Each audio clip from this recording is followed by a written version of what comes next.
और जिस तरीके से आजाद साहब हमारे, मैंने बताया आपको कि वहां पर वन नेशन और वन इलेक्शन की कमेटी में भाजपा के लोगों ने उसे इतना सम्मान दिया, और जम्मू कश्मीर में 5 सीटों पे इलेक्शन लड़ना चाहता है, और लोग कहते हैं कि सरोड़ी साहब को वोट करना। तो पियादे को आगे क्यों कर रहे?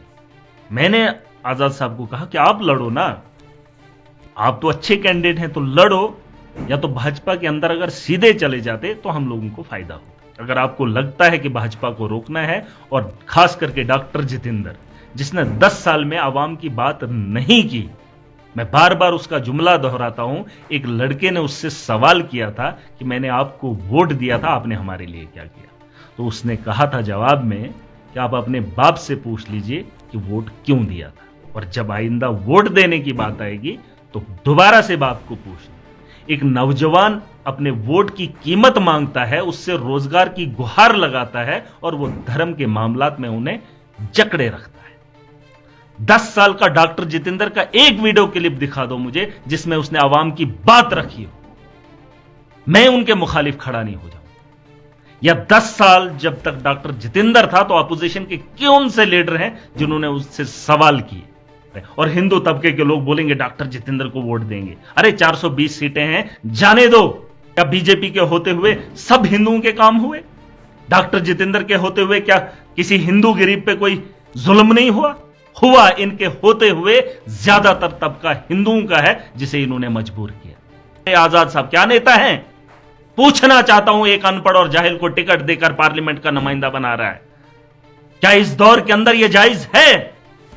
ये मेरा सवाल नहीं है, मेरे हर उस पढ़े लिखे नौजवान का सवाल होना चाहिए। अगर नेता है तो इलेक्शन लड़े, ये प्यादे नहीं भेजने हैं, और अनपढ़ और जाहिलों की जमात हम पार्लियामेंट में नहीं जाने देंगे। हमारे ये जो बुजुर्ग हैं, इन लोगों को पता नहीं कौन सी पट्टी पढ़ाते, किसी को बताते हैं आपको ये देंगे, किसी को बताते हैं आपको वो देंगे, उठ के चले जाते हैं और हार डाल देते हैं। और यहां तक इन्होंने कहा था रोशनी एक्ट आजाद साहब ने लाया। अरे जब आपका दौर था तब आपने किया, अब आपका वक्त नहीं है। किसी के साथ खिलवाड़ मत करो, हमको जहन्नम की आग में धकेलने का काम मत करो। तुमने जवानी खो दी, जवानी में क्या किया, बात खत्म।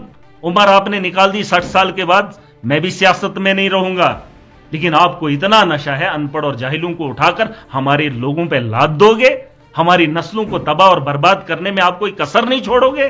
भाजपा तो सफाया कर रही है, एजुकेशन सिस्टम भंग पड़ा हुआ है, हेल्थ सिस्टम बंद पड़ा हुआ है, करप्शन की भरमार है, और आप लोग चले हो सियासत करने। मीडिया दिखा रहा है 420, और तुम कह रहे हो हमारे आदमी को पार्लियामेंट में भेजो, और बिहारियों को लाकर प्रोग्राम करवा रहे हो, और जम्मू कश्मीर के लोगों को बता रहे हो कि आजाद की रैली में इतने लोग हैं। शर्म आनी चाहिए।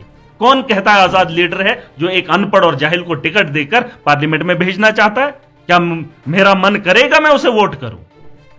आप लोग मुझे बताओ, आप अपने बच्चों को स्कूल में क्यों भेज रहे हो?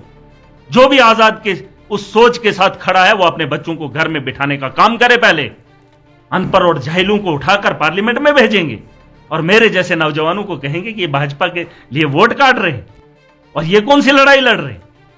इनको क्या जरूरत है 5 सीटों के उम्मीदवार खड़े करेंगे, नेशनल लेवल का लीडर? अरे जाकर ना हिंदुस्तान में सियासत करो ना। भाजपा ने आपको तो मौका दिया था, वन नेशन और वन इलेक्शन में आपकी कमेटी में के मेंबर थे। चले जाओ ना, मोदी जी को बता दो, उन्होंने सत्यपाल मलिक को गवर्नर बनाया, आपको भी किसी स्टेट का गवर्नर बना देगा। क्या शौक चढ़ा है आपको जम्मू कश्मीर की सियासत में उंगल करने का? उंगली क्यों करनी है? ये जो पढ़ा लिखा नौजवान तबका है वो कहां जाएगा? गरीब जो सियासत करना चाहता है, जो उसके अहल है, आप उसे उठने नहीं दे रहे। तो साफ सुथरे लफ्जों में कहना चाहता हूं, अगर आपकी मंशा भाजपा के खिलाफ है तो आप खुद मैदान के अंदर उतरिए।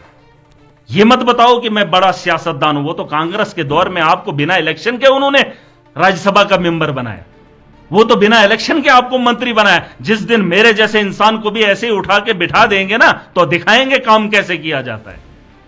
मुझे तो वोट मिला, मैं तो 3 साल से इक्तदार में हूं, तुम्हें तो बिना मतलब के 50 साल से इक्तदार में रखा, तुम तो उनके नहीं निकले। हमारे लोगों को क्या करोगे? और जम्मू कश्मीर के अंदर तुम्हारी सियासत कहां तक चलेगी? और तुम कह रहे हो हम चीफ मिनिस्टर बनेंगे, हम पार्लियामेंट 5 बंदे लेकर क्या करोगे? 5 निकलेंगे नहीं, लेकिन फिर भी बंदे दिखाने की क्या जरूरत? यह तुम्हारी समझ में नहीं आ रहा है। और ऐसे लोगों को पार्लियामेंट के लिए टिकट जरूरी? मुझ पे सवाल कि महराज मलिक ना उठे, क्यों ना उठूं? क्यों ना उठूं? इस वक्त अगर कंपटीटर कठुआ और उधमपुर के अंदर है तो महराज मलिक है, इनकी आंखों में आंखें डालकर इनसे हिसाब ले सकता हूं। कोई और खड़ा होकर दिखाए। अरे मेरे पास खोने को कुछ नहीं है, अपनी जिंदगी गुजार दी, बहुत गुजार ली, सब कुछ है, अल्लाह ने सब कुछ दिया है, मुझे कुछ नहीं चाहिए। और ना मेरे पास कुछ है, न लेने को है न खोने को है। इन लोगों की हवस है, इनके पुराने घोटाले बहुत हैं। ये अगर इनके खिलाफ बोलेंगे तो ईडी की रेड, सीबीआई की रेड और जेल की सलाखों के पीछे क्यों जाएंगे? सरोड़ी की वजह से आजाद को दिल्ली से नीचे आना पड़ा और आज आजाद ने उसी का बदला लेकर उसे पार्लियामेंट में भेजा। और इनकी सियासत से हमारे लोग क्यों पिसे?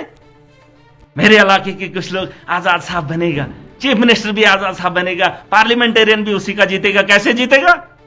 कैसे जीतेगा? क्या उससे बेहतर महराज काम नहीं कर सकता? क्या उससे बेहतर महराज को बोलना नहीं आता? आप पार्लियामेंट की स्पीचेस देखो, कैसे अपोजिशन काम करती है, मेरे से ज्यादा चीखते हैं। मेरा चीखना तुम्हें पसंद नहीं? मैं बदतमीज हूं? तो मैं कौन सा तमीज है? अवाम को, गरीब अवाम को निचोड़ने का, भाजपा के साथ इलाज करके लोगों को बेवकूफ बनाने का।